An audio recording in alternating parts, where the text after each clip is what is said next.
ada di Amerika, di negara yang kalau orang bisa jadi baik-baik betul, orang bisa jadi jahat-jahat betul di sini. Sudah lihat LGBT sudah legal di mana-mana, itu aturan negara ini. Tapi kita kan dari negara yang pegang kuat-kuat hukum kitab suci kita. Amin. Kita dari tanah Papua yang mayoritas Kristen yang mengajarkan jangan main-main, pergaulan harus hati-hati. Saya tidak bisa bayangkan kalau LGBT diterima di Indonesia, lalu pendeta-pendeta mesti memberkati laki-laki dan laki-laki. Okto dengan Tinus.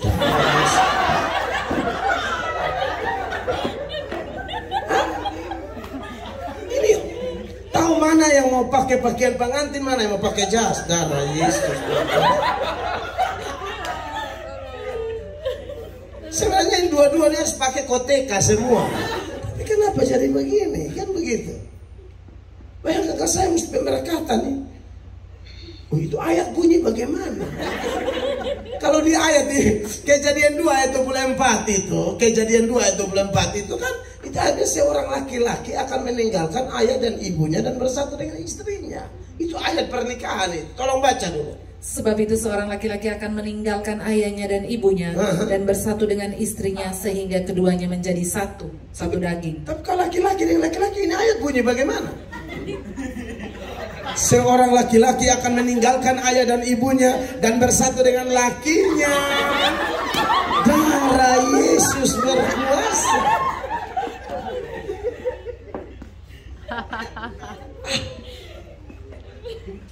Ini Adam menikah dengan Yusuf, ini saya bingung.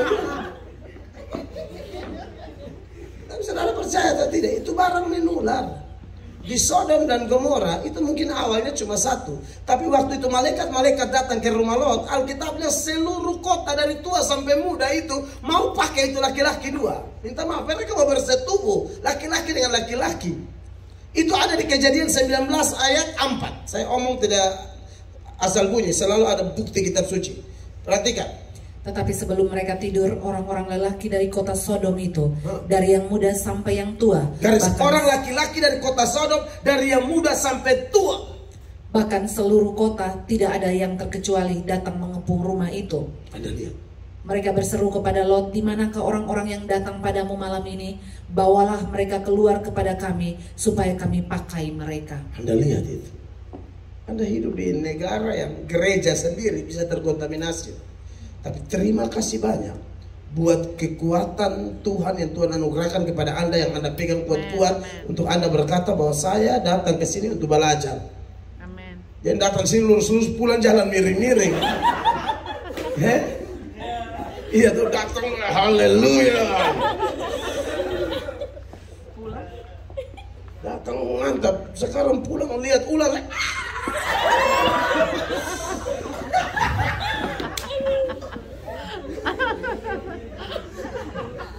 Muka wajah keibuan, bawa kesebelasan. Bulu kakinya kayak kebun brokoli.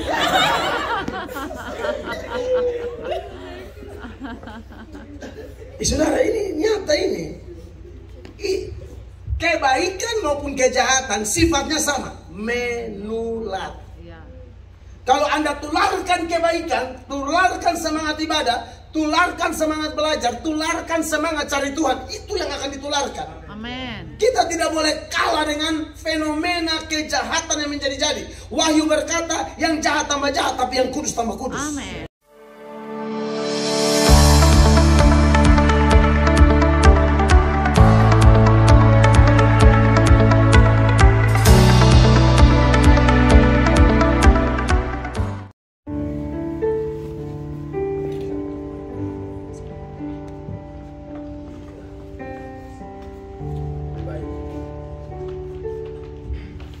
Baik, salam.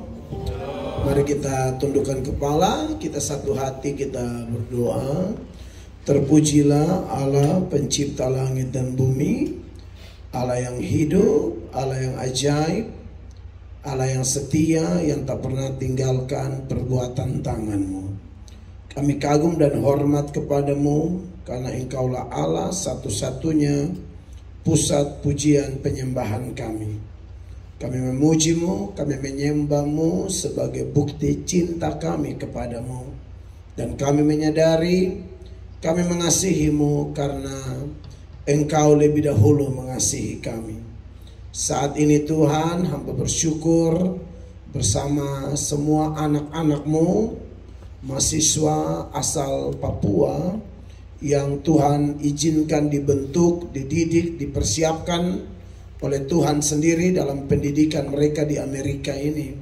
Sungguh ini adalah kesempatan luar biasa untuk kami sebagai saudara seiman saling menguatkan untuk kami kuat menghadapi proses yang Tuhan wajibkan untuk kami melaluinya bersama-sama. Terpujilah Allah yang ajaib.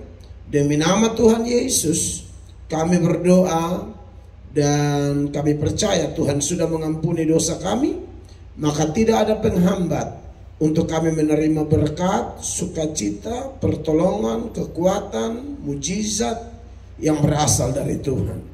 Demi nama Tuhan Yesus, pusat pujian penyembahan kami, pusat pemberitaan kami berdoa dan bersyukur. Semua yang rindu firman Allah, satu hati kita berkata, amin. Beri tepuk tangan yang meriah bagi Tuhan. Silakan duduk, orang-orang muda luar biasa. Puji Tuhan, saya sangat bersyukur kepada Tuhan saya bisa ada di Rhode Island ini untuk bisa berbagi berkat, supaya saya dan saudara-saudara seiman di tempat ini saling menguatkan dan bertumbuh bersama dalam pengenalan yang benar akan Tuhan. Sebelumnya kita sudah pernah ketemu ya, walaupun hanya lewat Zoom tahun lalu ya. Saya ingat waktu itu saya posisi di Colorado dan saudara saya senior, teman pendeta, Pastor Daniel Pango menghubungi saya, Pak Mel bisa tidak khotbah Zoom untuk mahasiswa-mahasiswa Papua di Amerika. Dan saya sangat bersuka cita untuk berbagi berkat kepada saudara-saudara sekalian waktu itu. Dan kemudian ini kesempatan 2023 ada lagi kegiatan di KKR di LA dan juga di Colorado, dan juga ada jadwal khotbah lain di Las Vegas, dan juga nanti minggu ini ada di New Jersey dan New York.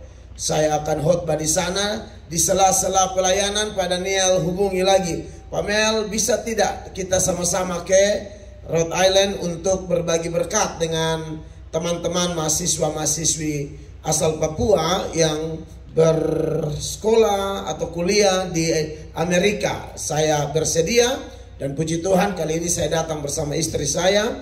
Ini adalah anugerah yang luar biasa. Baik, saya sudah sering ke Papua, saudara-saudara. Saya sudah pernah khotbah di Sorong, di Manokwari, di Jayapura, di Timika, dan nanti tahun ini pulang tanggal 12 saya sudah ada di Gor Cendrawasih Jayapura untuk KKR.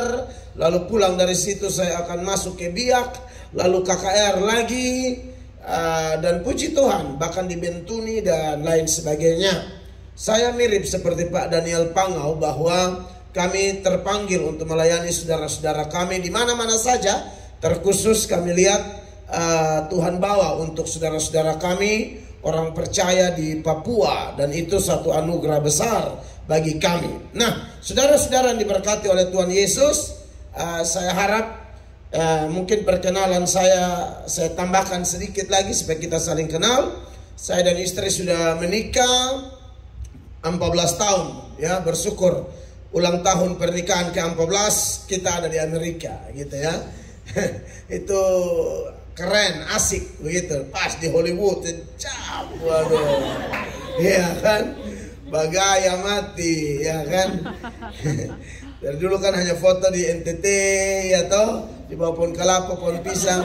Tapi puji Tuhan sekarang bisa ada di Hollywood Boulevard, Hollywood Sign. Wow, keren banget. Itu cinta tuh semakin tambah kuat. Haleluya. Haleluya. Iyo, jangan bilang sudah menikah jadi cinta kurang. Orang punya prinsip itu menikah baru pacaran, begitu loh. Karena ada yang pacaran baru menikah, nanti sudah menikah, rasa-rasa di pacaran tuh mulai kurang, justru tambah asik tuh setelah menikah, ya. Ya saudara yang boleh mengerti, terima dengan iman saja, ya. Haleluya. Dan puji Tuhan, waktu kami pacaran saya sudah bilang sama istri bahwa kalau Tuhan berkenan kita jadi, saya mau ada anak 4 orang. Bagaimana? Itu bilang oke, asal Bapak bantu gendong, hanya bantu jaga gitu. Dan karena kemurahan Tuhan kami menikah. Sekarang kami sudah mempunyai 4 orang anak. Waktu itu saya beriman saya akan memiliki anak 4 orang laki-laki semua. Itu doa saya, harapan saya, kerinduan saya. Dan hari ini kami sudah punya anak 4. Ya, yang pertama 12 tahun, yang kedua 9 tahun, yang ketiga 7 tahun, dan yang keempat baru 2 tahun, semua laki-laki. Wow. Itu bukan karena saya jago berdoa, itu sebenarnya rencana Tuhan. Amin. Tidak ada pendeta jago berdoa, yang jago itu Tuhan Yesus, sang penjawab doa. Amin. Dia mengabulkan doa menurut maunya, kehendaknya, rencananya, kasihnya, waktunya. Dan itu luar biasa. Nah, saya juga dengan istri saya seberangkan kerinduan hati saya bahwa kalau saya punya anak, saya rindu memberikan nama anak-anak saya itu lain daripada yang lain. Tidak ada di seluruh dunia. Tidak ada di Indonesia, mulai dari Sabang sampai Merauke, Pulau Miana sampai Pulau Rotendao. Ya kan? Itu dari barat ke timur, utara ke selatan kan. Titik terselatan Indonesia ada di NTT, Rote itu. Nah, saya pernah khotbah di Rote Selatan lagi. Jadi itu lebih selatan dari Indonesia. Sampai sinyal tidak ada, ya. Saking selatannya gitu ya.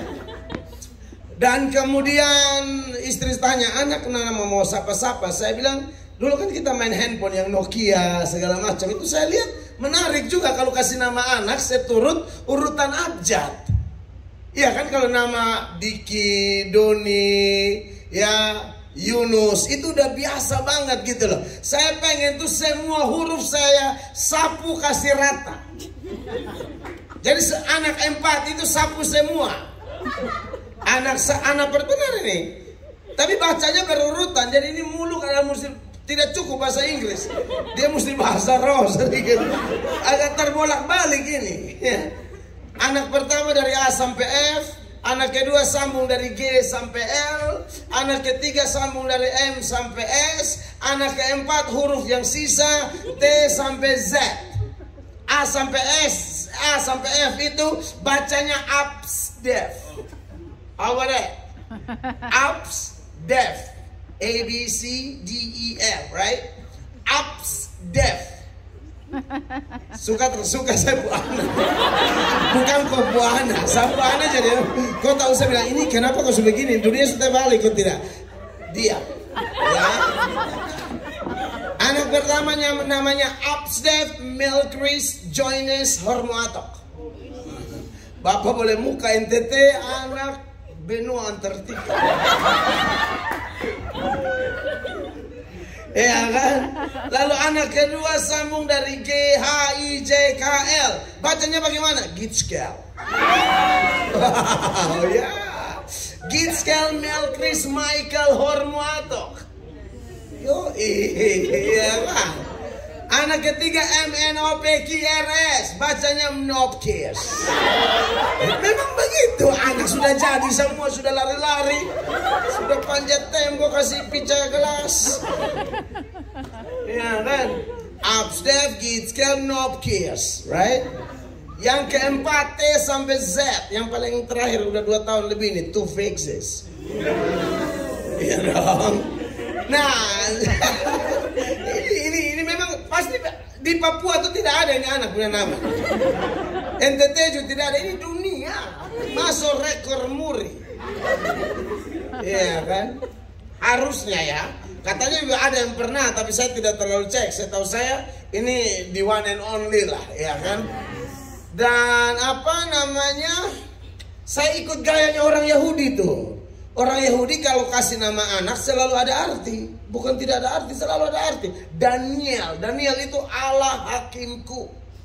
Yehezkiel, Allah kekuatanku. Makanya kita orang-orang timur tuh, NTT, Papua, Maluku, itu kita punya anak-anak nama tuh kan paling banyak dari Alkitab semua. Makanya saya punya tuh ada Joynesnya di tengah, ada Michaelnya, ada Danielnya, ada Samuelnya. Yaitu Fexis itu, Nokis, Melkris, Daniel Hormo, atau kalau tuh Fexis, Melkris, Samuel. Jadi itu harus ada kita. Supaya mereka pusing yang awal, pakai yang tengah. Itu maksud saya. Itu saya sudah atur semua itu. Iya, bikin nama jangan siksa diri sendiri kan begitu. Jadi bagaimana dengan arti nama anak-anak saya? Absdev, anak berkat, cinta, damai, empati, firman. Amin. Oh wow. Gitskel, generasi haus Injil, jalan kehidupannya lurus. Nopkis, manusia nyatakan otoritas, power, quality, raja surgawi. Tufexis, saya masih pusing karena itu makanya saya belum buat. Serius, itu belum ada artinya. Tapi one day at a time, right? Nantilah dia akan ada arti lah, gitu kan? Jadi itu perkenalan singkat. Lalu saya menggembalakan satu gereja yang saya pegang prinsipku tak pandang dari gereja mana. Amin. Asal kau berdiri atas firman-Nya, kau percaya Bapa, Anak dan Roh Kudus, kamu percaya bahwa di bawah kolong langit ini tidak ada nama lain yang olehnya orang beroleh selamat kecuali dalam nama Yesus, maka engkaulah saudaraku, engkaulah saudariku. Amin. Makanya saya pegang kuat-kuat. Sebenarnya itu benar, ringkasan dari pengajaran rasul-rasul yang dikenal dengan pengakuan iman rasuli. Ada ungkapan saja gereja yang kudus dan am. Itu artinya gereja tanpa pandang tembok denominasi. Di bumi ini kita boleh berorganisasi, ada dari GBI, GPDI, Kemah Injil, GSCA, Katolik, up to you. Tetapi yang pasti itu hanya di bumi demi keteraturan. Tapi di sorga tidak kenal sinode. Di sorga itu adalah tempat berkumpulnya orang-orang yang sudah terima Yesus dan terus menyembah Dia dalam roh dan kebenaran, dan terus menjadi saksi Kristus seumur hidup kita melalui perkataan, perbuatan, ya karya-karya kita. Itulah kita penghuni-penghuni sorga yang masih menumpang di dunia. Amin, saudara. Ini tempat tumpangan sementara. Dan menarik, sebenarnya ada banyak topik yang mau saya seberangkan kepada saudara-saudara. Dan hari ini saya mau bicara tentang orang muda yang berhasil, ya. Saya mau bicara tentang orang muda yang berhasil. Dan nanti kata Pak Daniel, kalau waktu memungkinkan, saudara mau diskusi, ayo saya layani. Kita tanya jawab, saya siap untuk seputaran iman Kristen. Asik juga ya kalau waktu ini kita manfaatkan. Mungkin ada pertanyaan-pertanyaan yang selama ini saudara mau tanyakan, mungkin ini waktunya. Saya biasa melayani tanya jawab di radio, spontanitas, tanya jawab di live YouTube, Facebook saya. Dan hari ini ada langsung, nah ini pas nih. Kemarin di Colorado kita melakukan itu, tanya jawab, khusus tanya jawab. Lalu kemudian KKR kan monolog, tanya jawab, habis khotbah buka ruang diskusi. Keren itu. Nah, kekasih Tuhan, pembacaan firman kita mulai dari Mazmur 127 ya. Nanti istri saya akan baca ayat-ayatnya. Mazmur 127 ayatnya yang ke 3 ya. Oh iya betul, Ibu dan Balas pegang. Mazmur 127 ayatnya yang ke-4 lah, cukup satu ayat saja dulu. Silakan dibacakan buat kita. Mazmur 127 ayat 4. Seperti anak-anak panah di tangan pahlawan, demikianlah anak-anak pada masa muda. Iya. Seperti anak-anak panah di tangan pahlawan, demikianlah anak-anak pada masa muda. Saya sedang berhadapan dengan calon-calon pemimpin, calon-calon orang sukses di masa depan, yang entah Tuhan tempatkan Anda di Papua, di Indonesia, di Amerika, atau di belahan bumi manapun. Saya percaya bahwa Allah adalah sang sutradara agung yang telah menulis skenario-skenario terbaik. Amin.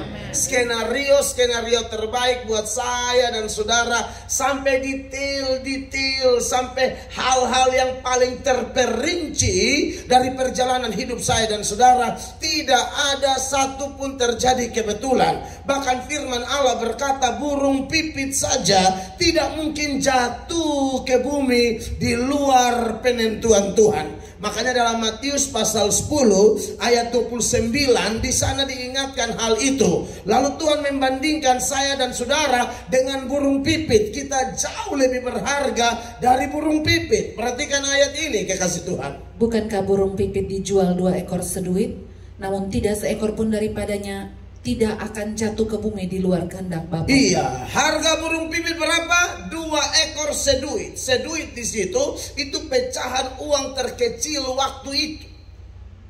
Yang terkecil ya 2 ekor pakai 1 duit dapat. Tapi saudara lihat bagaimana Tuhan menjaga burung pipit ini begitu rupa, sehingga Tuhan bilang tidak mungkin ada burung pipit yang kelihatan murahan sekali karena 2 ekor 1 duit.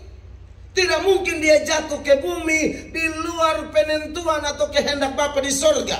Lalu di ayat 30 dan seterusnya Tuhan membandingkan burung-burung pipit tersebut dengan saya dan saudara. Perhatikan ayat ini 30. Dan kamu, rambut kepalamu pun terhitung semuanya. Haleluya. Dan kamu, rambut kepalamu pun terhitung semuanya. Jadi kalau saudara yang mulai rambut mulai gugur-gugur, nah itu tidak bikin repot Tuhan. Karena mau hitung apa gitu loh, ini sudah habis semua. Saya punya sudah hancur banyak di sini nih ya. Puji Tuhan, Tuhan mesti urus yang lain lagi, jangan urus kau punya. Ya saya sudah mulai botak itu tanda-tanda tidak bikin pusing Tuhan. Lalu lanjut ayat 31. Sebab itu janganlah kamu takut, karena kamu lebih berharga daripada banyak burung pipit. Karena itu kamu jangan takut, karena apa? Kamu lebih berharga dari banyak burung pipit. Sekarang kita tanya, harga kita berapa? Kalau harga burung jelas tadi 2 ekor seduit. Harga saya dan saudara berapa sih harga kita? Anda mau tahu nilai kita? Yang pertama, kita satu-satunya ciptaan yang waktu Allah menciptakan kita, Allah melakukannya dengan perundingan ilahi. Ciptaan yang lain dia berfirman jadi. Langit jadi, bumi jadi, tanah jadi, tumbuhan jadi, burung-burung jadi, semua jadi. Tapi manusia tidak langsung berfirman. Allah rapat dulu. Dalam Kejadian 1 ayat 26, ungkapan rapat atau musyawarah atau perundingan ilahi itu kelihatan dengan kalimat ini. Perhatikan. Berfirmanlah Allah, baiklah kita menjadikan manusia menurut gambar dan rupa kita. Sampai di situ. Baiklah kita, marilah kita. Jadi ada perundingan di sana antara Bapa, Anak dan Roh Kudus. Ada rapat dulu, baru bikin saya dan saudara. Dan menariknya, tidak ada ciptaan yang diciptakan menurut gambar dan rupa Allah selain manusia. Tidak ada. Apa makna diciptakan menurut gambar dan rupa Allah? Maknanya begini. Pada waktu Allah menciptakan manusia, saudara-saudara, ya saya perlu kasih tahu dulu ada 4 cara Tuhan menciptakan manusia atau menghadirkan manusia. Yang pertama, tidak pakai laki-laki, tidak pakai perempuan. Yang kedua, pakai laki-laki, tidak pakai perempuan. Yang ketiga, pakai perempuan, tidak pakai laki-laki. Yang keempat, pakai dua-dua. Yang tidak pakai laki-laki, tidak pakai perempuan, waktu dia cipta Adam. Amin. Ya. Iya, cuma bentuk langsung, tidak usah pakai laki-laki, pakai apa sih yang mustahil bagi Tuhan? Kita sembah Allah yang hebat. Amin. Dia ambil dari debu, dia bentuk-bentuk, kasih masuk napas hidup. Dia cipta Hawa pakai laki-laki, tidak pakai perempuan. Kasih tidur Adam, ambil salah satu rusuk, bikin Hawa. Selesai. Waktu Yesus menjelma menjadi manusia, cukup pakai Maria. Tidak perlu disentuh laki-laki. Makanya malaikat Jibril datang kepada Maria, kamu akan hamil. Maria bilang, bagaimana itu mungkin? Saya belum pernah disentuh laki-laki. Jadi gadis-gadis Papua di sini harus teladani Maria. Laki-laki mau sentuh bilang pegang kabel strong. Amin. Main di kabel telanjang sana tuh. Lalu diam-diam lu pegang-pegang. Maria bilang, aku tidak pernah apa? Disentuh laki-laki. Makanya cari pacar itu cari yang takut Tuhan, jangan yang sentuh-sentuh sedikit-sedikit. Ya, lalu kita semua cara keempat, pakai laki-laki, pakai perempuan. Amin. Amin. Atau ada yang dari Ban Oto di sini? Takutnya saudara bilang, oh saya ada cara khusus Bapak. Saya ini Bapak belum tahu, saya mungkin saksian. Ini ada Oto turun-turun dari Wamena sana, kok ban satu pecah jadi saya keluar. Tidak ada, ini empat cara saja. Amin. Tidak pakai laki-laki, tidak pakai perempuan Adam, pakai laki-laki, tidak pakai perempuan Hawa, pakai perempuan, tidak pakai laki-laki waktu Yesus menjelma menjadi manusia, pakai perempuan, pakai laki-laki, kita semua, tong semua nih. Amin. Tetapi pada prinsipnya, cara apapun semuanya adalah gambar dan rupa Allah. Pengertian gambar dan rupa Allah adalah pada waktu Allah menciptakan saya, ini kelas mahasiswa, jadi saya mesti bicara sesuatu yang berat. Ready ya? Ini mahasiswa ini, jadi mesti agak sedikit doktrinal gitu ya. Perhatikan bahwa pada waktu Allah menciptakan manusia menurut gambar dan rupa Allah, definisinya adalah Allah memasukkan sifat-sifat tertentu dalam diri manusia. Sifat siapa? Sifat Allah. Tidak semua, tertentu. Ada sifat-sifat Allah yang Allah masukkan ke dalam diri manusia dalam kualitas yang lebih rendah dari Allah. Tidak semua sifat. Sifat Allah itu banyak. Salah satu Allah itu kan omnipresent. Allah itu maha hadir. Jehovah Shammah. Artinya dia tak terbatas. Kapan saya, di mana saya dia bisa hadir. Kalau kita tidak dikasih itu, kalau kita dikasih itu, wah kuliah-kuliah bosan, langsung gaya Doraemon, pintu ajaib keluar langsung biak. Iya toh? Pintu ajaib keluar Sentani. Iyo, saya tinggal khotbah di Amerika, tinggal buka kunci keluar LA. Buka langsung Labuan Bajo. Tapi ternyata itu kita tidak dikasih. Ada lagi sifat lain dari Allah. Allah itu tak terbatas, sedangkan kita terbatas. Amin. Bisa sakit, bisa meninggal dan lain sebagainya. Nah, jadi ada yang Allah kasih, tetapi yang Allah kasih itu juga terbatas, tidak sama seperti Allah. Di antaranya, Allah kita itu pencipta. Anak-anak muda luar biasa. Allah kita itu pencipta.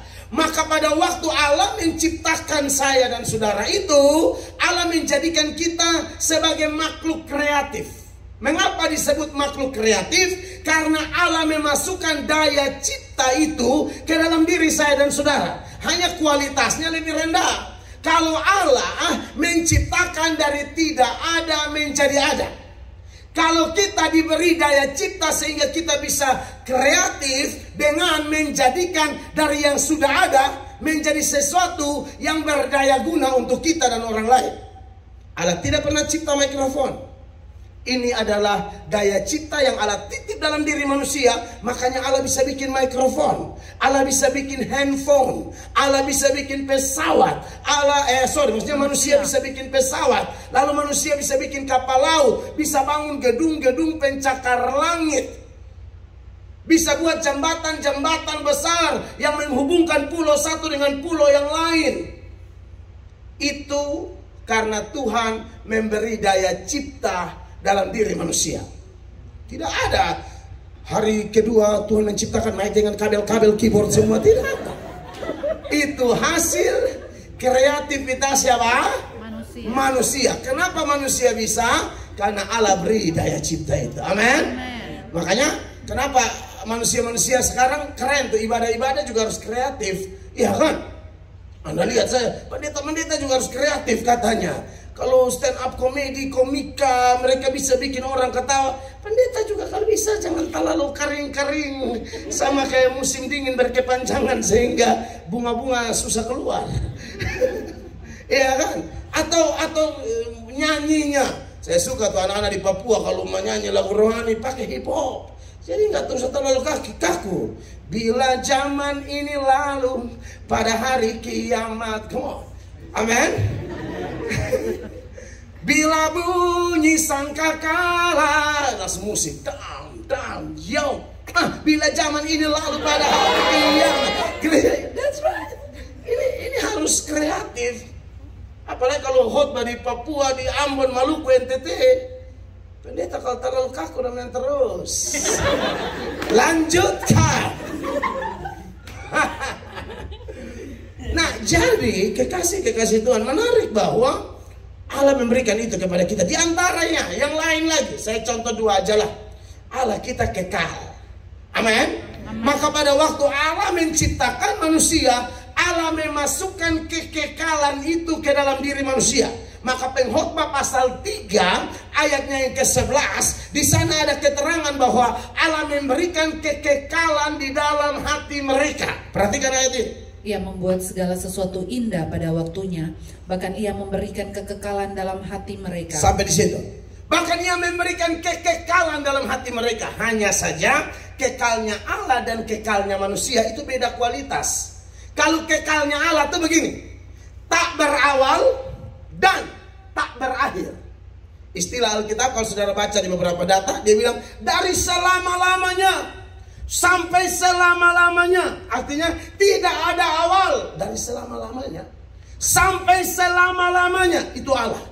Kalau kita tidak demikian, kita jadi kayak Allah dong. Jadi Allah memberikan kita kekalnya kita tuh begini, berawal dan tak berakhir. Kita tidak berakhir. Kita ada awal tapi tidak ada akhir. Kalau Allah tak berawal tak berakhir, kita berawal dan tak berakhir. Awal saya 15 Januari 1981 saya dilahirkan ke dunia ini. Nanti saya meninggal entah kapan, jangan terlalu cepat juga ya. Saya berdoa Tuhan beri panjang umur. Saya minta istri, Tuhan kami minta.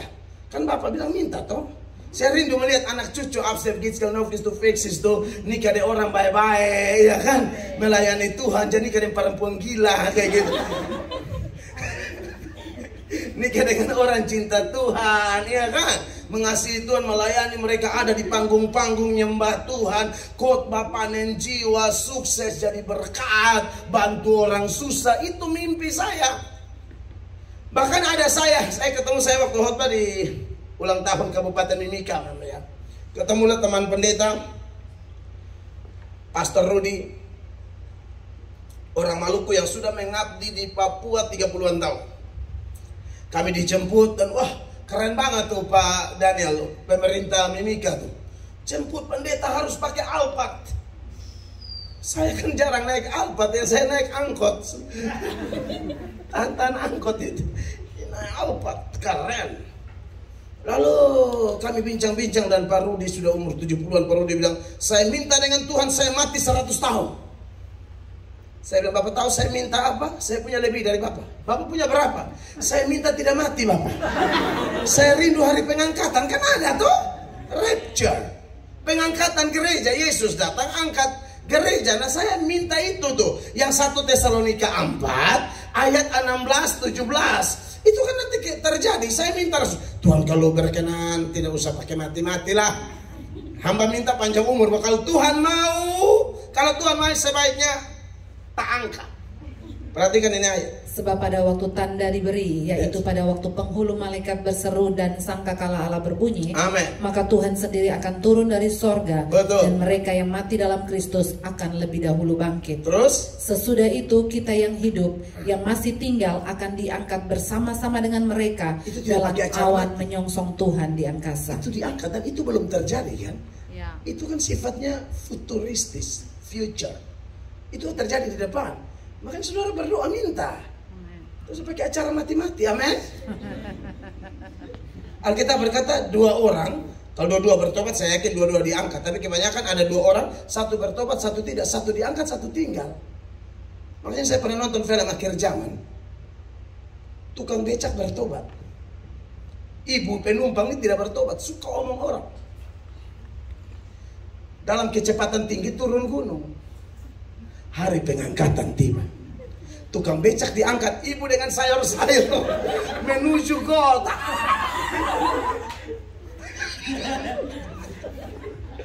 Karena 1 diangkat, 1 tinggal. Makanya saya khotbah di NTT di Papua, saya bilang kamu yang ojek-ojek nih. Kalau tidak bertobat, makanya ibu-ibu ini ojek-ojek juga sudah banyak yang bertobat, saya bilang. Ya, takutnya ibu-ibu yang suka Tidak ke gereja, mulut kotor, suka maki. Pas hari pengangkatan turun-turun gunung, over gigi 4. Haleluya. Pengangkatan tiba, tukang ojek diangkat, mama tembus ke pelabuhan.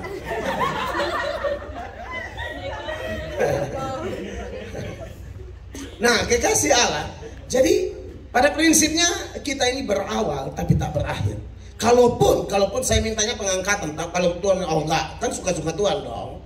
Kan kita boleh minta, bukan maksa juga Tuhan harus. Oh tidak, saya banting kau ya, saya yang Tuhan kau, saya injak kau ini tak tanam dengan komodo-komodo segala itu. Jadi saya juga tidak paksa Tuhan, berserah saja. Andai kata tidak, kita meninggal pun itu bukan akhir. Kematian itu bukan akhir segala sesuatu. Ya. Saya kalau memakamkan orang, saya bilang kita akan mengantar jenazah ke tempat peristirahatan sementara. Bukan peristirahatan terakhir, sementara. Karena ada hari pengangkatan, ada kebangkitan tubuh, iya kan? Jadi kita tuh kekal, kekalnya ada dua, neraka atau surga. Dengar, kekal ada dua, neraka atau surga. Surga itu kekal, neraka itu kekal. Maka diberkatilah saudara yang sudah menerima Yesus. Amen. Kita punya jaminan kita kekal di surga sebab Yesus bilang, akulah kebangkitan dan hidup. Barang siapa yang percaya kepadaku, dia akan hidup sekalipun dia mati. Sekalipun dia mati, dia akan hidup kembali. Amen. Makanya definisi kematian bagi orang Kristen, kematian adalah kehidupan. Amen.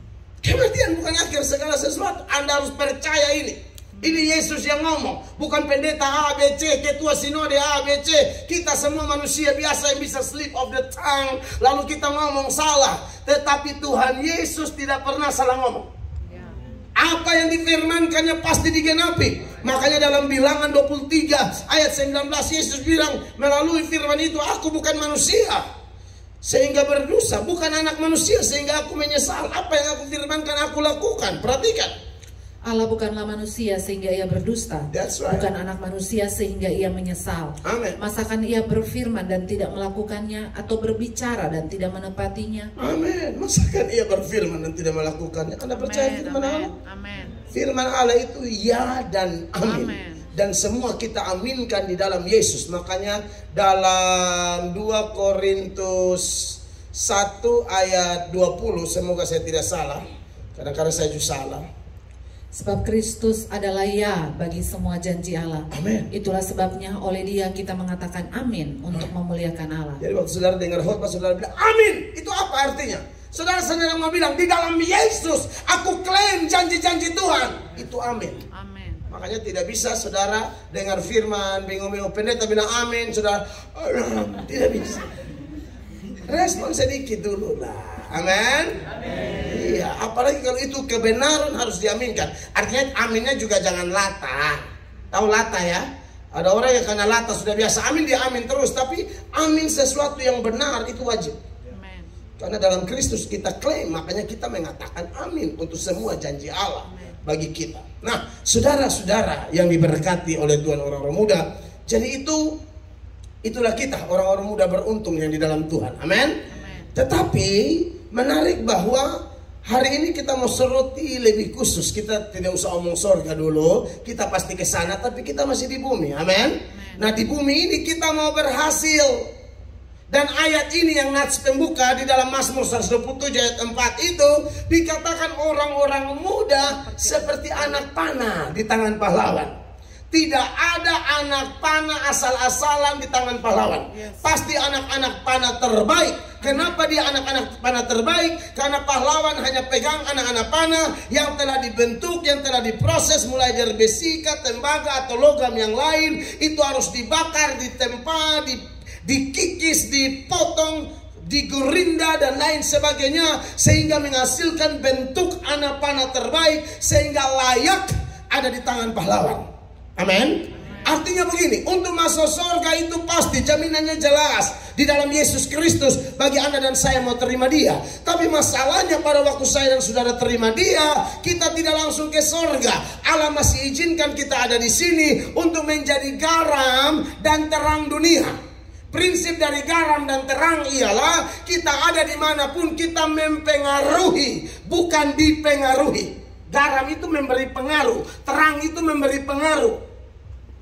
Nah, untuk menjadi orang yang memberi pengaruh, yang berhasil menurut pandangan Allah seperti ini, kita perlu ditempa, kita perlu dibentuk, kita perlu diproses, kita perlu dimurnikan. Tentu ada banyak sorotan kitab suci atau poin-poin yang bisa saya jelaskan kepada orang-orang muda luar biasa yang Tuhan pilih di sini. Tetapi saya mau menjelaskan pembentukan kita ini ditentukan oleh 5 hubungan penting dalam hidup ini. Yang pertama adalah hubungan kita dengan orang tua kita. Saudara datang sekolah di sini nih pasti doa orang tua, amin? Iya toh? Masa tetangga yang doa pergi lah. Paling boleh mungkin ada tetangga yang terlalu baik sampai dia berdoa juga. Cuman maksud saya doa orang tua. Di doa ibuku, amin, namaku disebut. Di doa ibuku dengar, ada namaku disebut. Nah, doa papa, doa mama. Kalau saya mama, bapak kurang berdoa, jujur saja. Saya mama kuat berdoa, bapak mabok terus. Dulu, untung ada mama loh Pak Daniel, serius. Saya itulah kehidupan ya. Orang tua doa, tapi pulang saya mabok parah. Saya kan sebelum jadi pendekar. Ini bakawan dengan Wiro Sableng, Jakat Tingkir 212. Jadi aduh hidup kacau balut. Kita tahu lah kita anak muda di timur toh.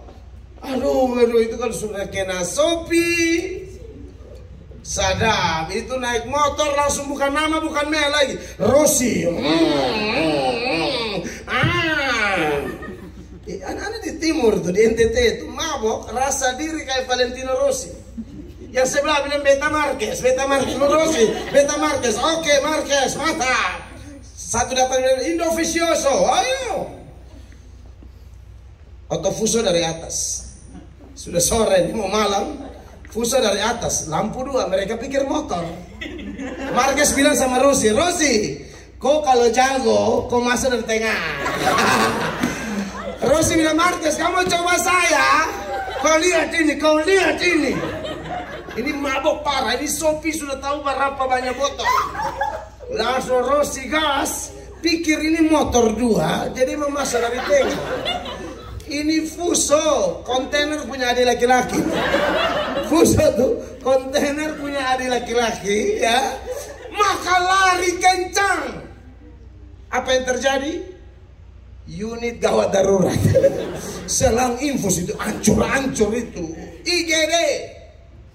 Besok Marquez akan lihat Rossi sudah antara ada dan tiada. antara sadar sedikit Marquez atau Rossi, kau baik-baik kah? Rossi bilang, aduh Marquez, saya aman Marquez. Tapi saya mau cek, itu 2 bagaimana? 2 apa? Oto. 2 apa kau tabrak Oto itu? Fuso. Oh iya, Oto fuso. Orang Papua mengerti Oto. Ya. Kau tabrak itu fuso. Jadi bukan hanya mabok Sophie, mabok fuso.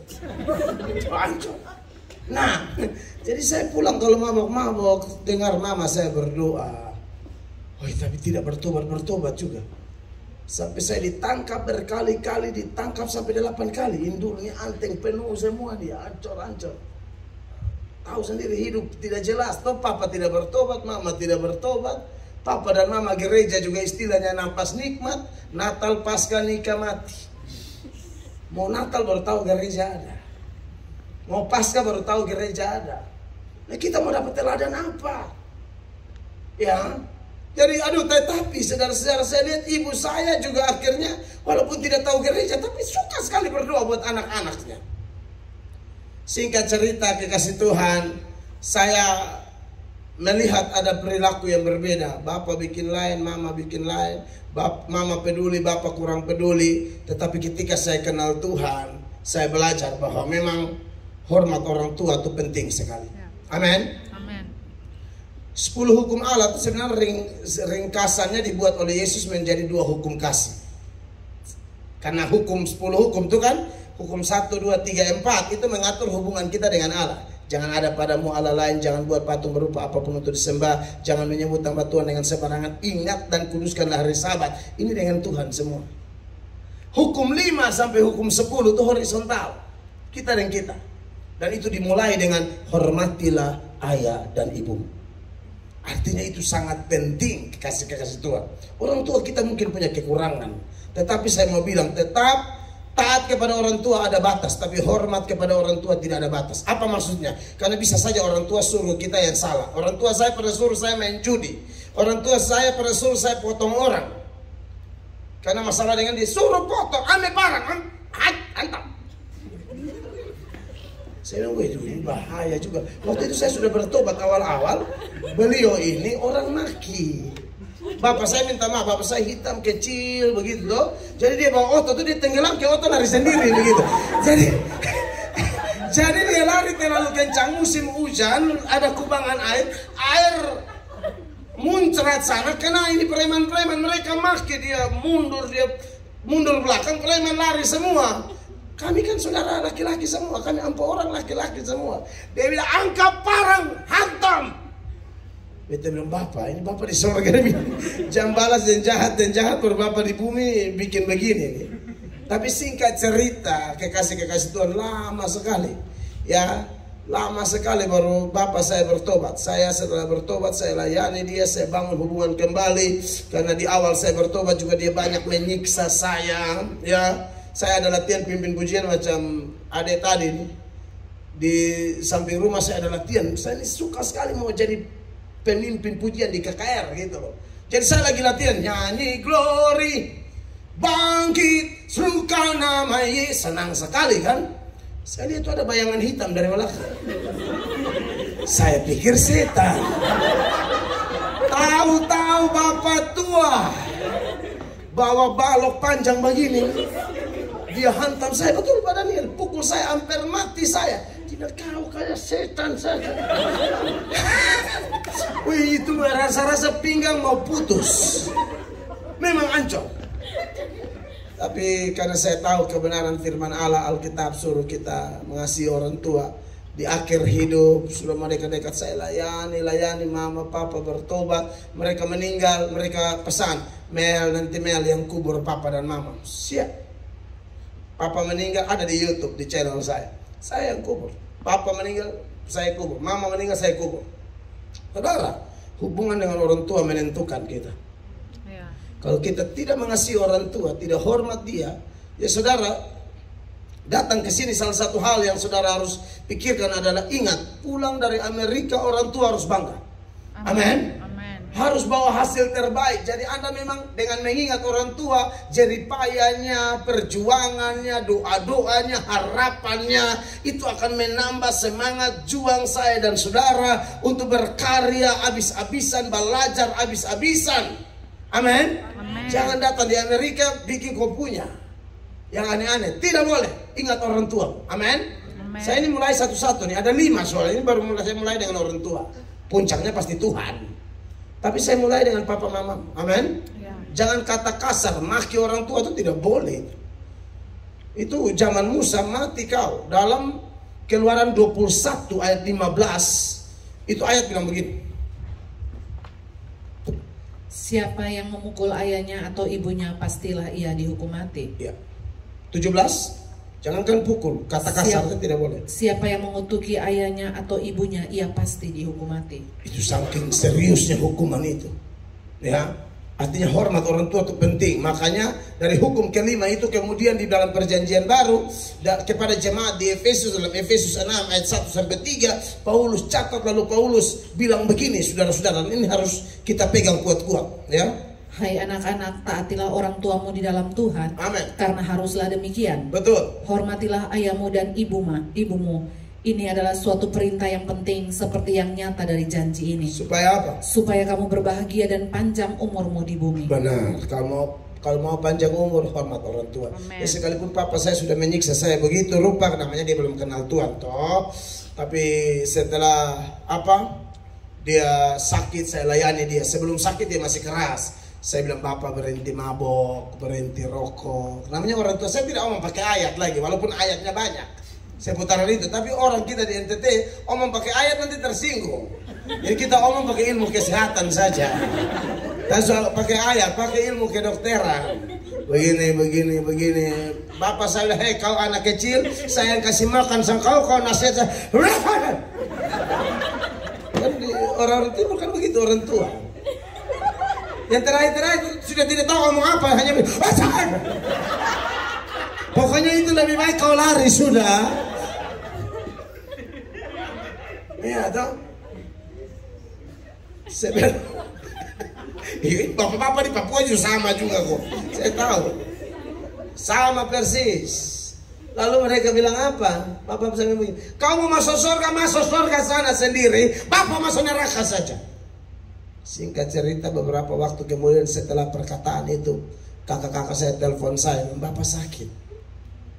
Ternyata bapak tuh tumor batang paru-paru. Gara-gara rokok mabok nih. Kemarin saya doa buat saudara saya di Papua tuh. Minum 3 orang sampai 2 mati tempat. 1 saja hidup. Sampai buta, hancur semua biaya rumah sakit keliling. Saya dukung doa, saya bilang, Om, itu nama Om, siapa kah? Saya bilang, Om, saya kasih ingat saja, kepada orang keras panggilannya keras. Kalau orang lembut pakai khotbah aja dia udah bertobat. Tapi orang keras tuh tunggu mesti kena kanker, kena tumor, kena segala macam. Janganlah. Papa saya sakit. Lalu dia bilang, Mel, aduh ini tumor, ini sakit sekali. Saya bilang, Bapak suruh itu kapan saya mau ke surga, Bapak ke neraka. Tumor itu nggak level sama neraka. Tumor saja Bapak tidak kuat. Ya Bapak salah. Hanya kita layani sampai betul-betul bertobat, terima Yesus, sampai tutup usia dalam satu kepastian keselamatan. Nah, jadi hormat orang tua itu penting. Ya, kekasih Tuhan ya, di Amerika ingat ya orang tua. Yang kedua, siapa lagi hubungan yang menentukan kita punya hidup berhasil? Yang pertama, hubungan kita dengan orang tua. Yang kedua, hubungan kita dengan guru-guru kita, mentor kita. Kalau di gereja ya pendeta, pembimbing rohani. Karena tanpa itu repot saudara-saudara. Banyak orang ketika dibimbing, diajarin, digembalakan, mereka tidak mau dengar. Pada waktu mereka sudah terpuruk, mereka sudah hancur, baru mereka menyesal. Aduh, kenapa dulu saya tidak dengar mentor saya atau guru-guru saya? Seperti yang tercatat di dalam Amsal 5 mulai ayat 11 lah. Amsal 5 mulai ayat 11 sampai 13, 18. Dan pada akhirnya engkau akan mengeluh kalau daging dan tubuhmu habis binasa. Lalu engkau akan berkata, mengapa aku benci kepada didikan dan hatiku menolak teguran? Mengapa aku tidak mendengarkan suara guru-guruku dan tidak mengarahkan telingaku kepada pengajar-pengajarku? Betul. Iya, terus aku nyaris terjerumus ke dalam tiap malapetaka di tengah-tengah jemaah dan perkumpulan. Jadi berkatilah saudara-saudara yang hubungan dengan orang tua bagus, tapi hubungan dengan guru, terutama pembimbing rohani kita itu harus bagus. Ya, ada satu raja dia bernama Uzia, itu berhasil karena memang dia dimentoring oleh seorang imam yang takut akan Tuhan, yang mengajarkan dia hidup berkenan kepada Tuhan. Ini tercatat dalam 2 Tawarik 26 ayat 3 sampai ayat 5. Perhatikan. Usia berumur 16 tahun pada waktu ia menjadi raja, dan 52 tahun lamanya ia memerintah di Yerusalem. Terus nama ibunya ialah Yekolia dari Yerusalem. Terus ia melakukan apa yang benar di mata Tuhan, tepat seperti yang dilakukan Amazia ayahnya. 5 yang saya persoalkan, perhatikan. Ia mencari Allah selama hidup Sakaria yang mengajarnya supaya takut akan Allah. Amin. Dan selama ia mencari Tuhan, Allah membuat segala usahanya berhasil. Saudara lihat di sana. Jadi yang membuat dia mencari Tuhan, yang pertama orang tua kita sudah bahas secara sederhana, pembimbing rohani. Ya, maka saya waktu dengar Pak Daniel Pangau menawarkan diri untuk akhirnya terbentuklah persekutuan ini, betul ya saudara-saudara ya? Luar biasa, ini orang sibuk di LA. Pak Daniel ini sibuk di LA, saya tahu pelayanannya maju. Ya, saudara, dia mesti dari West Coast ke East Coast. Orang begini perlu saudara doakan. Makanya ketika beliau bilang bisa, saya punya model kayak begini juga. Jemaat di desa-desa, di kampung-kampung kita pergi cari penginjilan di sana. Ya, welcome. Makanya gereja saya itu saya tempel di muka gereja. Kalau ada ke Kupang nanti lihat ada GSJA Amazing Grace, tulisan di depan apa? Bengkel orang berdosa. Bagi saya gereja bukan tempat kumpulnya malaikat-malaikat. Gereja adalah tempat berkumpulnya keturunan Adam dan Hawa, orang-orang berdosa yang mau menerima Yesus dan terus diajar, dibentuk, dibaharui dari waktu ke waktu supaya kita semakin hari semakin serupa dengan Kristus. Amin, kekasih Tuhan. Makanya saya bersyukur ibadah kami mulai 1 kali tidak cukup, bikin 2 kali tidak cukup, bikin 3 kali. Hari ini Tuhan bekerja luar biasa. Kalau kami tidak ada begini, saya yakin jemaat Tuhan yang kami gembalakan, mereka digembalakan langsung oleh Tuhan, mereka setia luar biasa. Tapi kami sebagai pengajar-pengajar, pembimbing, mau tidak mau kami harus mempunyai peran besar. Dan puji Tuhan, saya bersyukur bahwa ya mungkin ada 1-2 yang kepala batu yang tidak hormat pemimpin, tapi kebanyakan mereka hormat pembimbing rohani mereka. Bahkan Anda tahu, bagi kami hamba-hamba Tuhan begini nih, hormatnya itu, kalau pemerintah mungkin hormatnya 1 kali, tapi hamba Tuhan tuh hormatnya 2 kali lipat. Dalam 1 Timotius pasal 5 ayat 17. Catat ayat-ayat ini. 1 Timotius pasal 5 ayat 17. Dengarkan firman Allah. Penatua-penatua yang baik pimpinannya patut dihormati 2 kali lipat, terutama mereka yang dengan jeripaya berkhotbah dan mengajar. Dihormati berapa? 2 kali lipat. Karena pembimbing-pembimbing rohani itu, mereka secara rohani berjaga-jaga atas jiwa dari orang-orang yang dibimbing. Makanya di dalam Ibrani pasal 13 ayat 17, di sana penulis Ibrani memberikan penegasan itu bahwa kita harus menaati pemimpin-pemimpin, terutama yang mengajar kita mengenal Allah, karena mereka berjaga-jaga atas jiwa kita. Perhatikan. Taatilah pemimpin-pemimpinmu dan tunduklah kepada mereka, sebab mereka berjaga-jaga atas jiwamu sebagai orang-orang yang harus bertanggung jawab atasnya.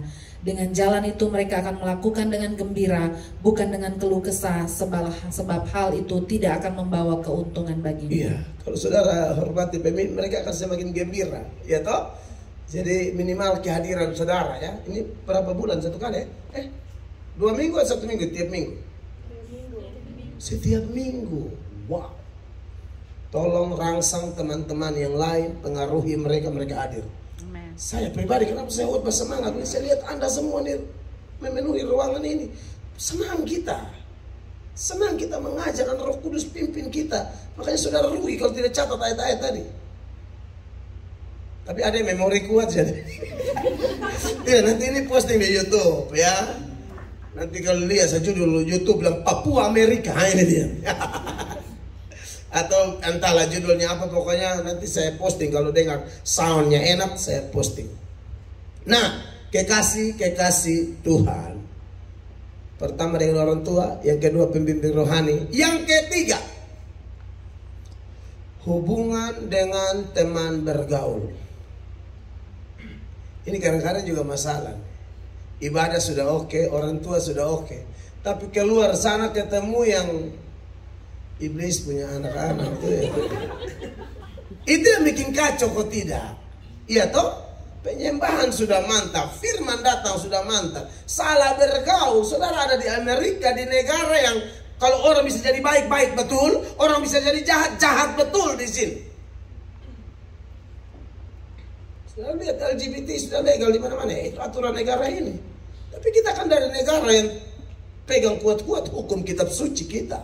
Amin. Kita dari tanah Papua yang mayoritas Kristen yang mengajarkan jangan main-main, pergaulan harus hati-hati.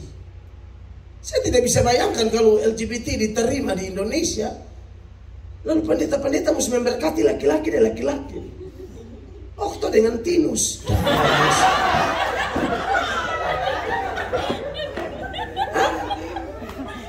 Ini tahu mana yang mau pakai pakaian pengantin, mana yang mau pakai jas. Darah Yesus. Sebenarnya yang dua-duanya harus pakai koteka semua. Tapi kenapa jadi begini? Kan begitu. Bayangkan kalau saya mesti pemberkatan nih. Oh, itu ayat bunyi bagaimana? Kalau di ayat di Kejadian 2 ayat 24 itu, Kejadian 2 ayat 24 itu kan itu ada seorang laki-laki akan meninggalkan ayah dan ibunya dan bersatu dengan istrinya. Itu ayat pernikahan itu. Tolong baca dulu.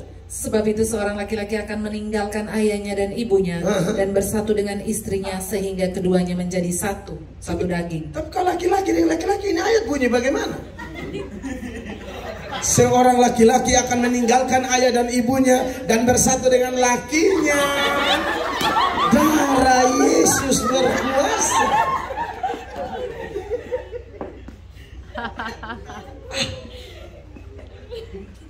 Ini Adam menikah dengan Yusuf, ini saya bingung. Tapi saudara percaya atau tidak, itu barang menular.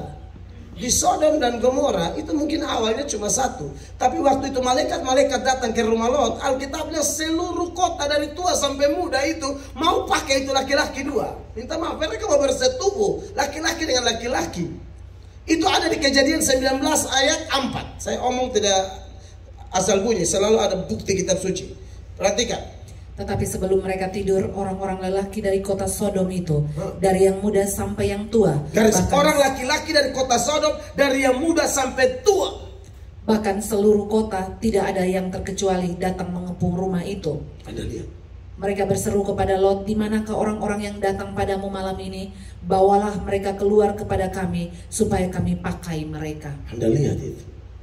Anda hidup di negara yang gereja sendiri bisa terkontaminasi.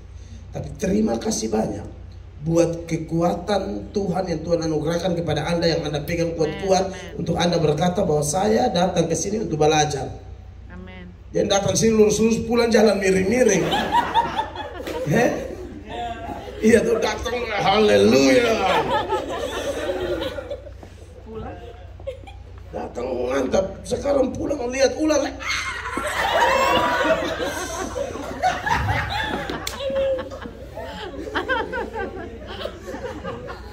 Muka wajah keibuan, bawa kesebelasan. Bulu kakinya kayak kebun brokoli.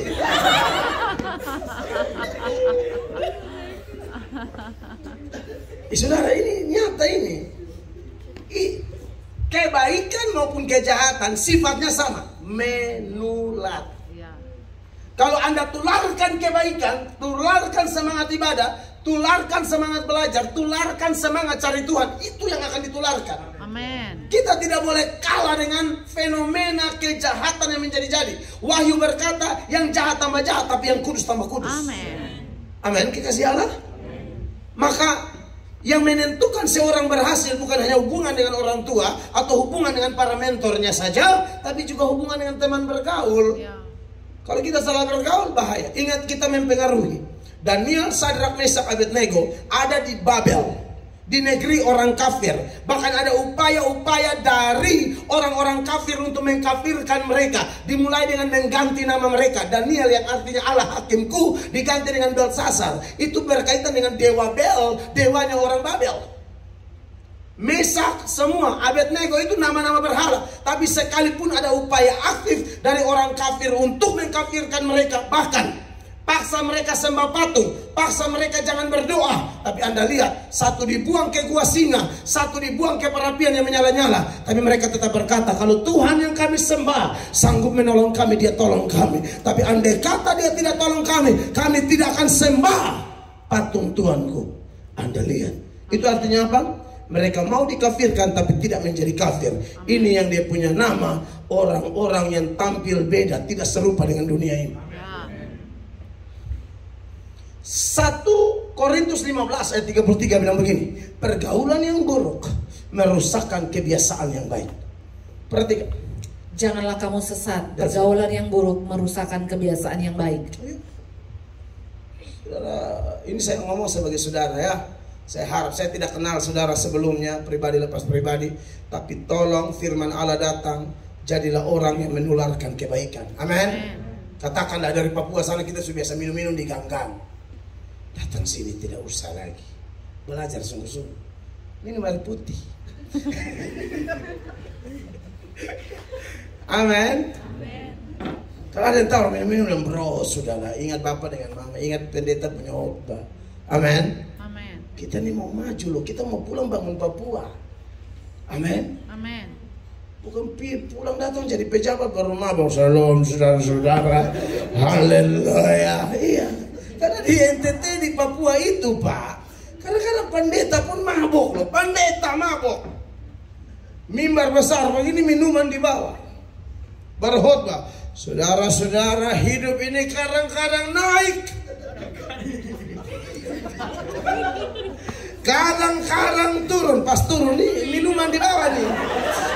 Ini sopi yang keras punya nih, orang bilang bakar menyala. Kadang-kadang naik, kadang-kadang turun dia minum. Ya. Baru dia bangun ya, saudara-saudara. Hidup ini kadang-kadang naik, kadang-kadang turun, minum lagi. Naik ketiga, turun ketiga, tidak naik-naik. Jemaat bilang, Bapak di mana? Naik dulu, naik.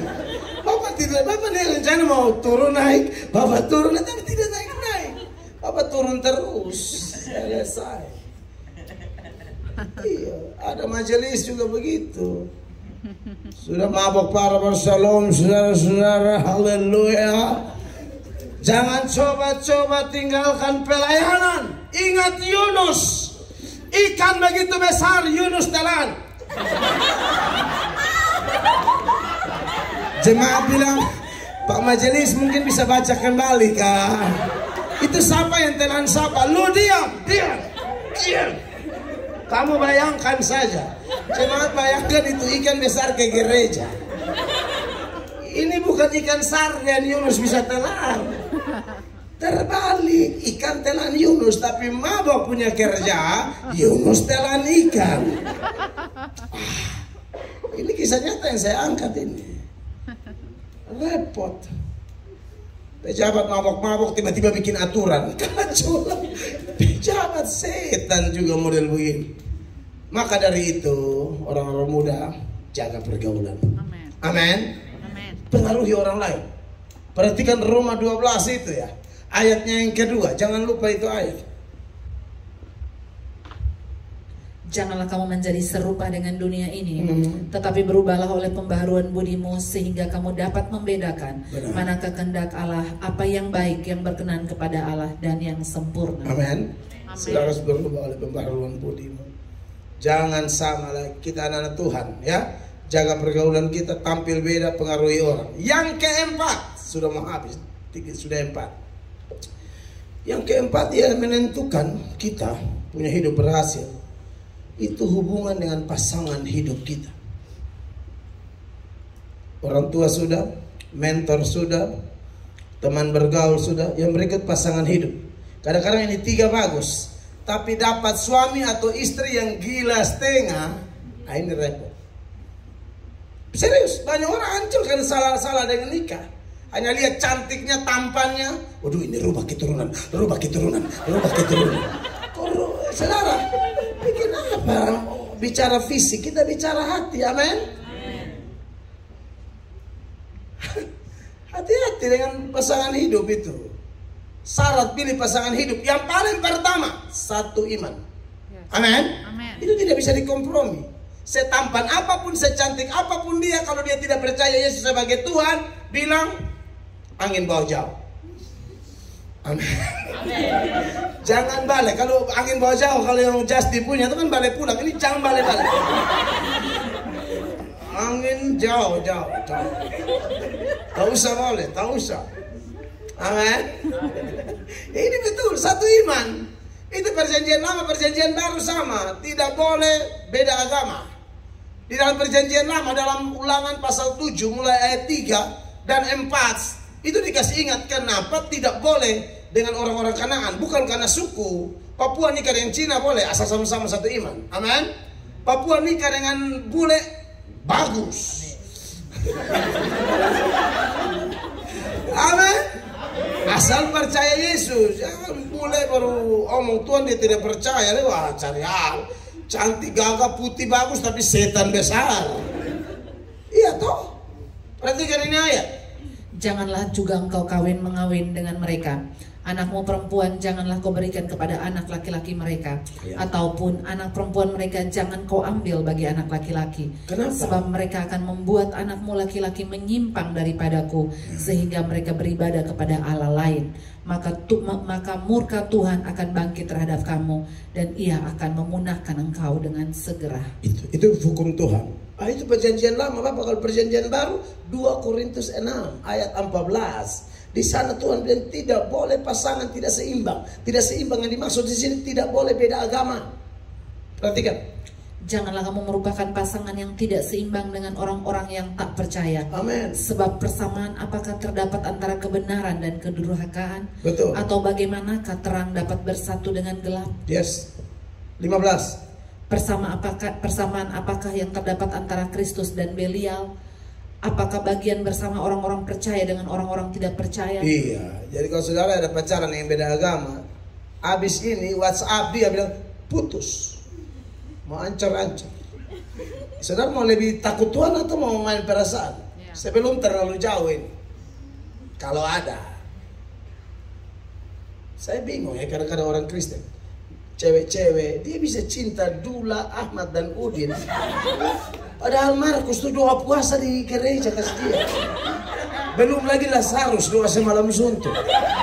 Kau bisa sapu itu Udin, Ahmad, Dula, Mahmud. Kan ada tetangga saya mau. Lalu kalau kita omong begini mereka bilang, Bapak tapi kita kan harus toleransi. Siapa yang anti toleransi? Tahu definisi toleransi secara Kristen? Toleransi itu secara sosial bukan iman. Orang beda agama, kalau dia ada susah, kita bantu dia. Dia kena bencana, dia ada kedukaan, ada kecelakaan. Orang yang pertama muncul harus kita. Tapi jangan toleransinya kebablasan sampai iman pun kita sorong-sorong. Jangan. Hanya sosial. Tapi apa kita memenangkan jiwa? Kau punya jiwa tersesat, kau menang. Sok-sok menangkan jiwa. Kau pun jiwa sampai berontak. Begitu Tuhan ngomong lain, kau bikin lain, kau ngomong. Saya jadi malaikat, saya ramas kau di gelas. Udah kuliah-kuliah tuh saya ramas ke jemaat. Iya kan? Jadi saudara dengar ini. Amanat agung itu bilang apa? Pergi jadikan semua bangsa muridku. Tidak ada amanat agung yang begini. Pergi pacari dan kawini semua bangsa menjadi muridku. Tidak ada. Amin. Jadi pacaran tidak boleh jadi metode penginjilan. Yes. Makanya cari yang satu iman. Amin. Yang kedua, bukan hanya satu iman, harus saling cinta. Iyo, satu iman kalau tidak cinta buat apa? Cinta itu ya, gimana ya ngomongnya? Itu dikaruniakan oleh Tuhan dan tandanya ada debaran, ada debaran di dalam diri yang susah dijelaskan dengan kata-kata. Pokoknya kalau sudah jodoh, satu agama, cinta, kau lihat dia bergetar, kau bergetar, right? Jangan kau lihat dia, kau bergetar, dia tidak. Itu kau malaria. Kau harus minum air pepaya tuh. Ini kakak Nyong dan kakak Pace dari sana datang, ada Mace semua. Pace tanya, kenapa ada?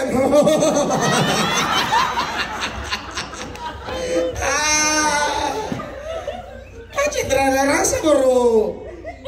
Ada semua. Bukan hanya bergetar sampai menggigil gitu.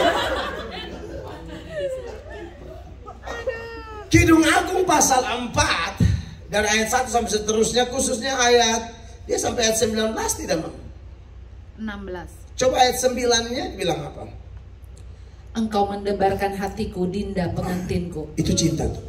Jadi ada debaran. Betul. Terus ini Alkitabiah loh, kita omong ayat cinta Kidung Agung toh. Engkau mendebarkan hati dengan satu kejapan mata. Tandas mata begini. Tisu, sampai handphone hancur. Thank you Nona. Aduh ini Nona bisa tambah kopi panas kan? Aduh ini gara-gara kecupan mata jadi tebar. Ada kah kopi panas? Tambah ada adik.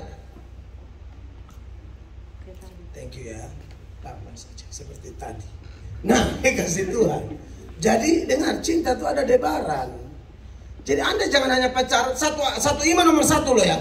Tapi satu iman pun belum tentu jodoh. Cari yang betul-betul dia cinta kau cinta dia. Dan cinta itu tandanya ada kerinduan, apa istilahnya, kangen gitu. Kangen, rindu. Video call, dia hanya ke setuju laut.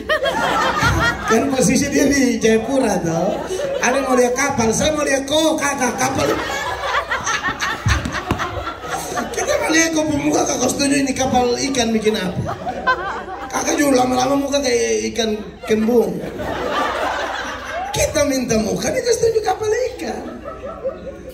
Terus lama di Amerika, dia rindu kakak, baru kakak setuju kapal. Saudara. Iya, jadi kangen itu, cinta itu ada kangen, ada rindu. Betul, itu cinta. Anda kalau boleh mengerti cinta, mereka ajar. Iya, itu rindu. Makanya saya itu berdoa buat istri saya. Ini makanya saya bilang, kita sudah nikah anak 4. Saya tidak mau jauh-jauh dari istri saya. Saya tidak mau jauh-jauh. Tidak ada berlaku itu bilang angin bawa jauh. Mari. Angin bawa jauh apa? Angin bawa deka. Cinta kan begitu. Kalau nggak cinta pusing amat. Iya kan? Jadi begitu. Jadi kalau tidak ketemu satu hari dia bisa pusing. Dia akan cek. Adik, makasih banyak. Darah Yesus. Mantap adik. Saudara, saya buktikan lagi dengan data firman ya. Ini Salomo menggambarkan bagaimana kekasihnya ketika dia tidak temui, dia cek semua tempat, dia tanya karena kerinduan. Kidung Agung 3 mulai ayat 1. Kidung Agung 3 mulai ayat 1. Di atas ranjangku pada malam hari kucari jantung hatiku. Kucari tetapi tidak kutemui dia. Tidak temui lalu berhenti di situ. Aku hendak bangun dan berkeliling di kota, di jalan-jalan dan di lapangan-lapangan. Kucari dia, jantung hatiku. Itu dia. Kucari tetapi tidak kutemui dia. Dia stop atau cari terus? Aku ditemui peronda-peronda kota. Apakah kamu melihat jantung hatiku? Nah ini. Terus? Baru saja aku meninggalkan mereka, kutemui jantung hatiku. Kupegang dan tak kulepaskan dia sampai kubawa dia ke rumah ibuku, ke kamar orang yang melahirkan aku. Itu cinta, itu penggambaran cinta. Ini Kidung Agung itu adalah nyanyian orang Yahudi saat menikah. Nah ini nyanyian cinta gitu loh. Jadi betul-betul yang pertama satu iman, yang kedua harus cinta. Satu iman tapi tidak cinta, jangan paksa. Ada orang yang pacaran dengan laki-laki, tiba-tiba dia kasih putus. Baru dia bilang, saya sebenarnya tidak cinta dia, tapi dia muka macam saya membai jadi. Tahu bayi? Opa. Dia muka mirip saya opa. Kenapa kau jadian sama orang karena mukanya kayak opamu? Harus ada cinta, getaran. Amin. Dan yang berikut, kalau sudah pacaran, tanda yang dari Tuhan. Tuh ya, ingat satu iman, cinta, jaga kekudusan. Amin. Kalau masih pacaran, jaga kekudusan. Jangan sembarang-sembarang. Belajar dari Yusuf. Yusuf itu sampai sudah digoda-goda oleh itu tante kuntilanak. Siapa lagi dia? Potifar punya istri, tante Poti. Saya tidak tahu nama siapa, di pelaki pun nama sudah jadi korban toh. Tante Putih punya itu tuh, itu yang lihat-lihat Yusuf, wah keren juga nih cowok kan gitu. Langsung digoda-godain tiap hari. Yusuf lewat dia panggil, Ucup, godain tante.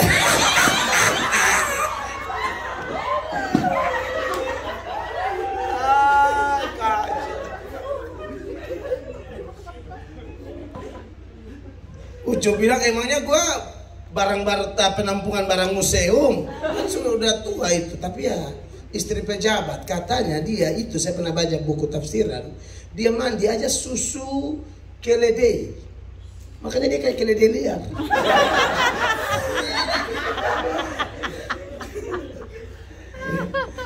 Saudara lihat di kitab suci jelas dia yang goda-goda Yusuf. Dia yang cari-cari Yusuf. Perhatikan Kejadian pasal 39 mulai ayat 37. Anda lihat ini. Kejadian 39 mulai ayat 7 maksud saya.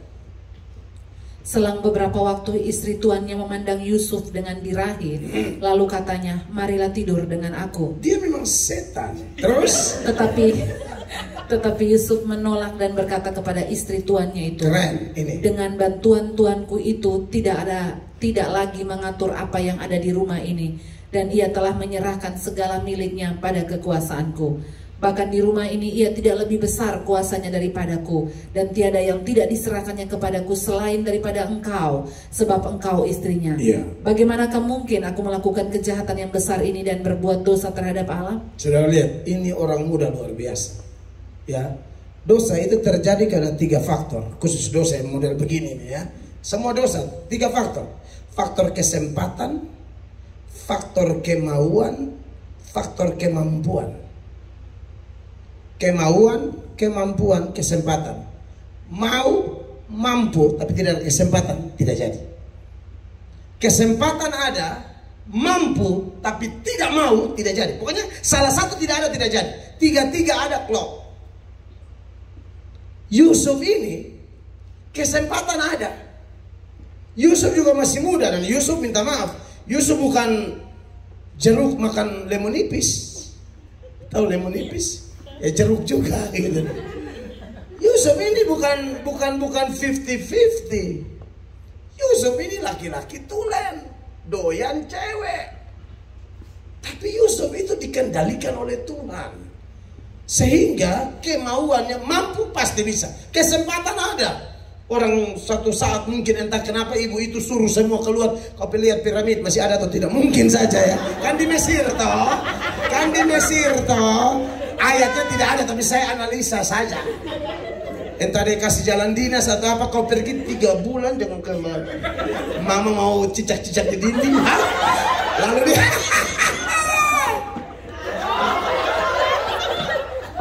Mama mau tangkap ini nyamuk satu nih. Mama ini kan cicak betina tuh.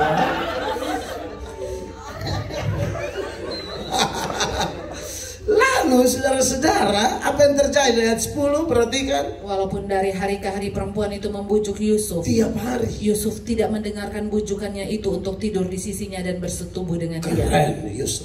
Jadi jaga hidupmu ya orang-orang muda. Yusuf diangkat, dipromosi di daerah orang. Amin. Karena salah satu dia jaga kekudusan hidup. Amin. Terus pada suatu hari masuklah Yusuf ke rumah untuk melakukan pekerjaannya. Terus? Sedang dari seisi rumah itu seorang pun tidak ada di rumah. Itu dia suruh pergi semua tuh. Lalu perempuan itu memegang baju Yusuf sambil berkata, marilah tidur dengan aku. Tetapi Yusuf meninggalkan bajunya di tangan perempuan itu dan lari keluar. Itu metode terbaik, lari keluar. Amin. Amin. Kalau pacaran mau kurus, kalau kakak minta, adik minta aneh-aneh, lari keluar. Jangan lari di tempat, itu pemanasan. Jangan ada minta orang ada itu.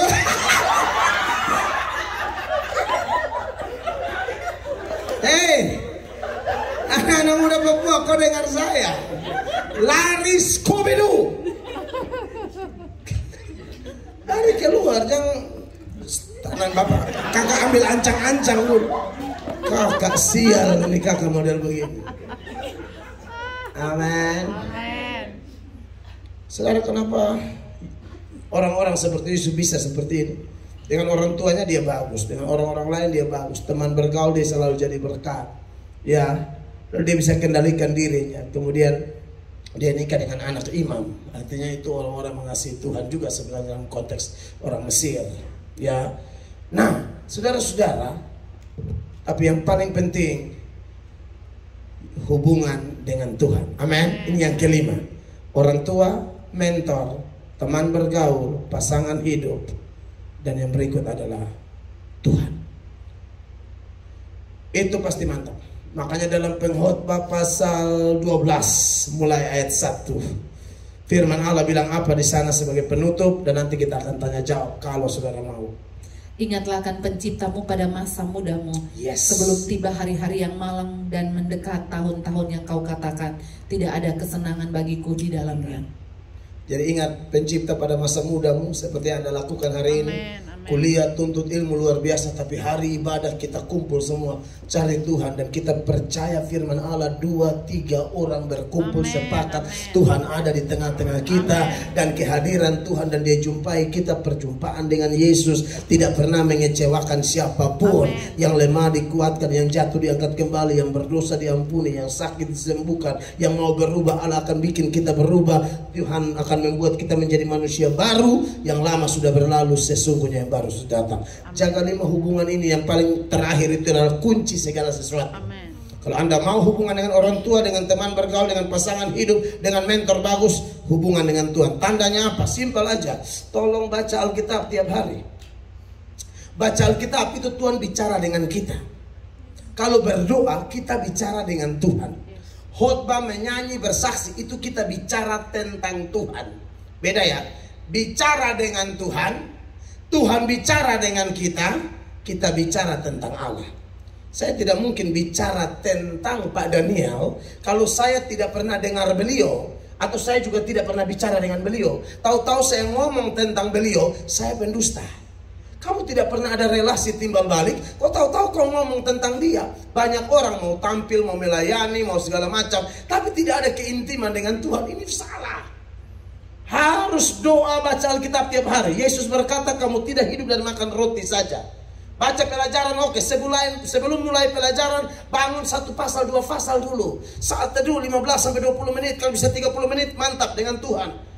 Menyembah dia, puji dia. Ingat lagu-lagu Kidung Jemaat, lagu rohani apa yang puji dia. Lalu doakan keluarga, doakan supaya Anda kuat hadapi hari ini dengan Tuhan. Bersama Tuhan kita cakap melakukan perkara-perkara besar. Amin. Kiranya khotbah saya yang sederhana ini memberkati kawan-kawan semua. Tuhan Yesus memberkati. Shalom. Beri tepuk tangan yang meriah bagi Tuhan.